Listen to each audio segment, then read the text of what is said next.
बहुत बहुत धन्यवाद आप लोगों का। आप लोगों से मिलकर बहुत खुशी हुई कि आप लोगों ने बहुत प्यार दुलार और स्नेह आर्निश अकेडमी यूट्यूब चैनल को दे रहे हैं। तो बच्चों के मांग पे गणित का सीरीज जारी है, गणित का सीरीज जारी है और जारी रहेगा। कुछ बच्चों को एग्जाम देना है और दिक्कत हो रही है हिंदी में, तो आज हम आप लोगों के लिए नया वीडियो लेके आएंगे जिस वीडियो का नाम होगा हिंदी विषय। हिंदी विषय के कठिन अभ्यास जिसमें लोगों को बड़ी दिक्कत होती है, इससे हिंदी व्याकरण में सवाल पूछता ही पूछता है। तो आज हिंदी पे बात करेंगे और हिंदी के उस चैप्टर पे बात करेंगे जो चैप्टर सबसे अलग है, थोड़ा सा रिलेटेड है और समझने लायक है, समझकर प्रश्न का उत्तर देने लायक है। तो आइए हम बात करते हैं समास पे। समास क्या चीज होता है, पहले इसको हम जान लें, समझ लें, ताकि हम उसके आए हुए सारे प्रश्नों को क्रमवार हल कर सकें। आइए समास देखिए, दो या दो से अधिक शब्दों से मिलकर, परिभाषा सुनिए, दो या दो से अधिक शब्दों से मिलकर बने हुए नए सार्थक शब्द को समास कहते हैं।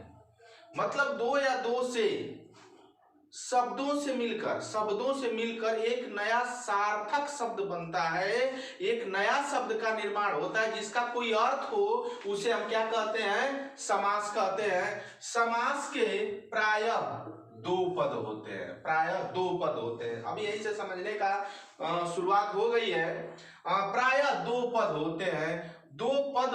पद उसमें क्या होते हैं? दो पद होते हैं समास में। अब यहां से की पॉइंट आपको मिल गया कि दो पद होते हैं। कितने पद होते हैं? दो पद होते हैं। ये देखते हैं, ये दो पद होते हैं। मान लीजिए कि एक शब्द लिखा हुआ है, इसमें दो पद हो गए, तो एक पद हो गया ये और एक पद हो गया बी।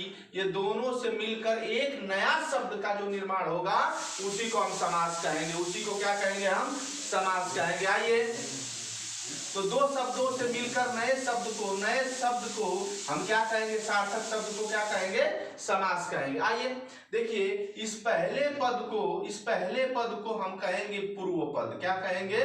पूर्व पद। और दूसरे पद को हम कहेंगे उत्तर पद। यहाँ दो चीज में डिवाइड हो गया।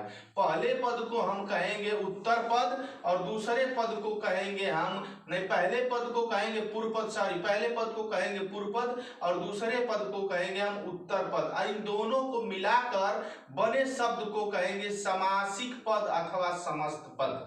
क्या कहेंगे? समासिक पद अथवा समस्त पद। आइए समझते हैं इस चीज को। मुझे आशा नहीं, पूरा विश्वास होगा कि आप इस बात को समझ गए होंगे कि दो पद होते हैं, पहले पद को पूर्व पद, दूसरे पद को उत्तर पद। दोनों से मिले शब्द को हम समासिक पद अथवा समस्त पद कहते हैं। तो देखिए, जैसे यहां देखिए लिखा है राजपुत्र। राजपुत्र का मतलब होता है राजा का पुत्र। अब देखिए, राज क्या है? पूर्व पद है और पुत्र क्या है? उत्तर पद है। और ये दोनों राजपुत्र दोनों मिलाकर जो हम पढ़ रहे हैं उसे क्या है? समस्त पद है। समस्त क्या है? राज और पुत्र को मिला दिए, दो शब्दों को मिला दिए हम, तो एक नया सार्थक शब्द बन रहा है ना, तो इसी को क्या कहेंगे? हम समस्त पद कहेंगे। और इसी को जब हम समास राजा का पुत्र, पूरी बात जब लिखेंगे, राजा का पुत्र जब हम लिख दिए, तो इसी को हम कहते हैं समास विग्रह। इसी को कहते हैं समास विग्रह।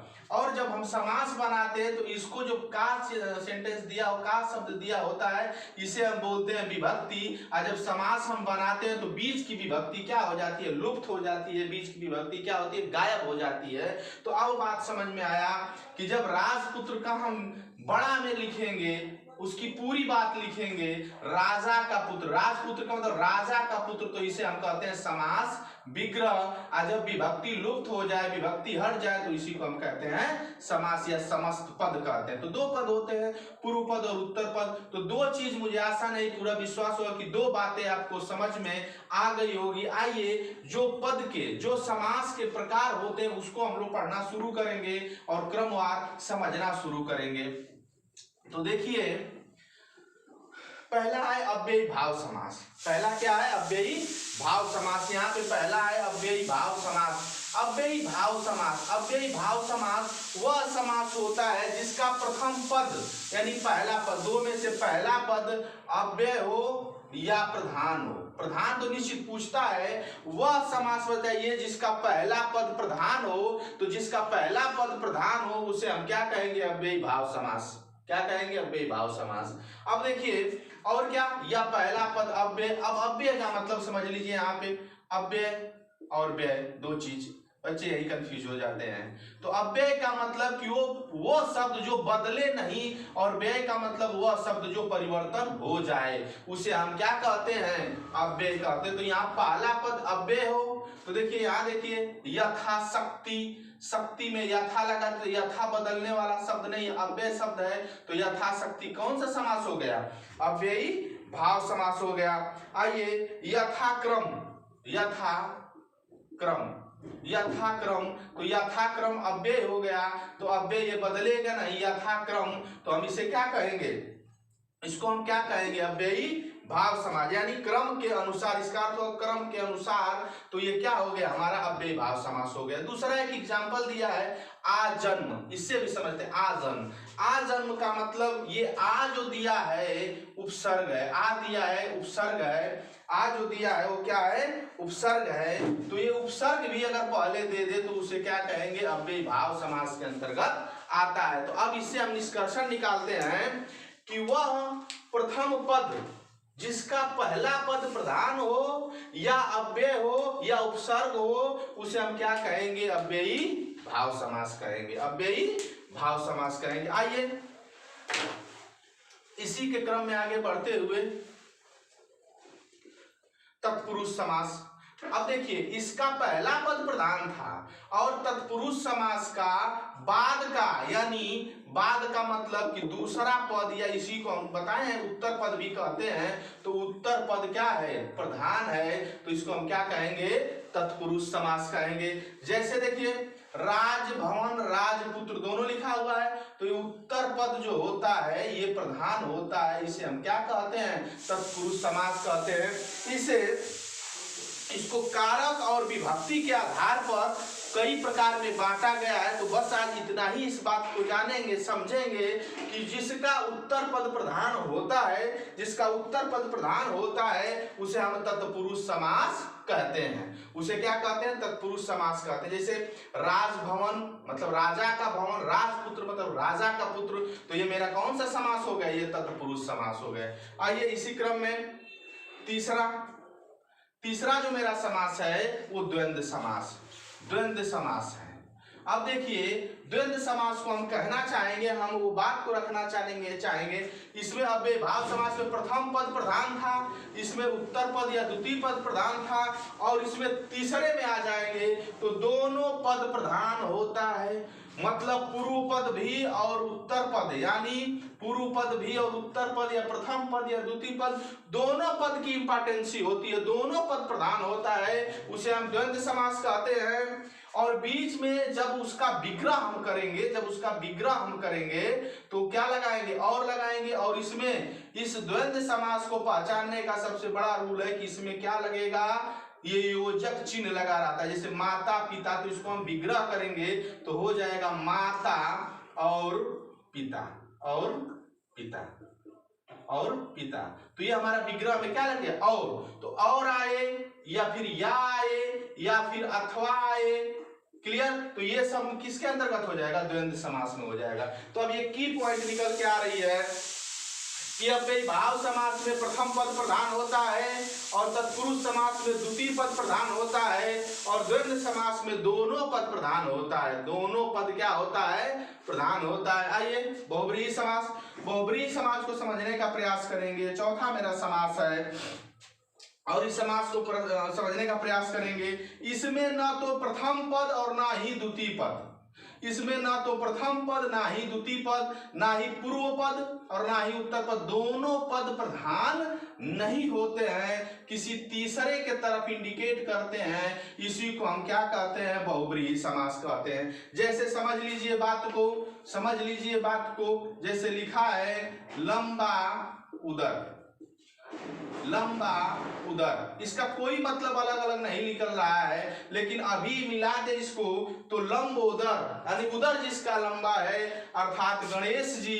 तो गणेश जी जब तीसरे नंबर का तीसरे के तरफ संकेत कर कोई अर्थ निकले तो इसे हम क्या कहेंगे, बहुब्रीहि समास कहेंगे। ठीक, नीलकंठ, नील अलग और कंठ अलग, कोई मतलब नहीं निकलेगा। दोनों का निकालेंगे तो नीलकंठ अर्थात जिसका नीला हो कंठ, शिव जी यानी शंकर भगवान।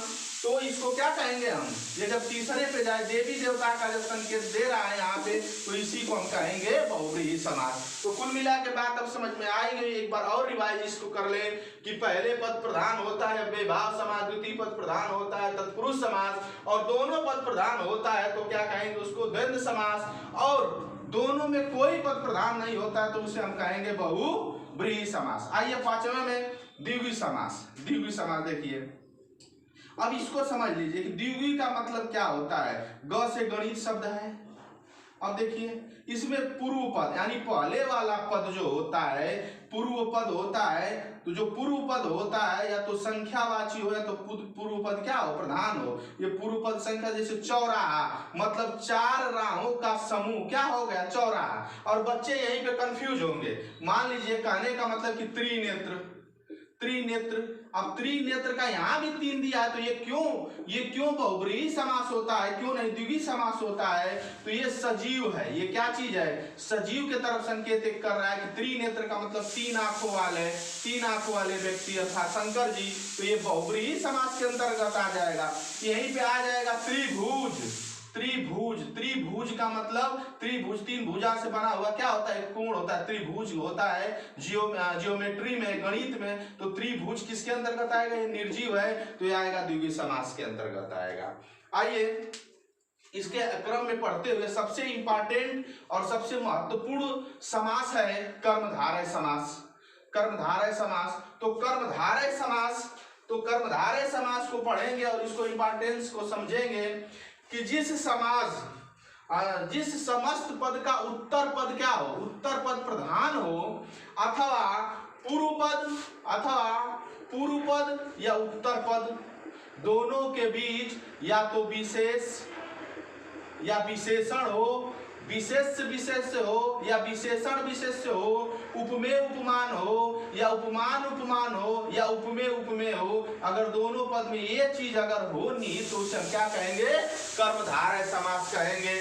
कर्मधारय समास कहेंगे। अब जैसे समझ लीजिए सबसे बड़ी बात की यहाँ विशेषण, जब एक चैप्टर पढ़ाऊंगा विशेषण विशेष्य का तो समझाएंगे, थोड़ा सा यहाँ और समझ लीजिए।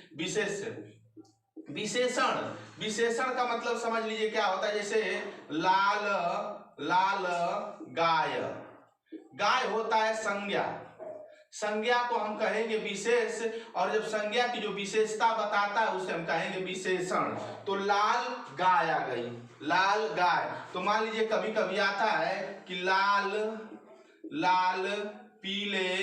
पीले गुब्बारे, तो ये पूछ देता है कि गुब्बारे, तो पूछता है टेट के एग्जाम में चाहे किसी भी एग्जाम में कि कौन सा समास है। तो लाल और पीले तो दोनों एक विशेषण है, रंग एक विशेषण है, विशेषण दोनों बता। तो विशेषण विशेष भी मेरा क्या हो जाएगा, कर्मधारय समास हो जाएगा। क्या हो जाएगा, कर्मधारय समास हो जाएगा। इसी तरह समझ लीजिए उपमेय उपमान।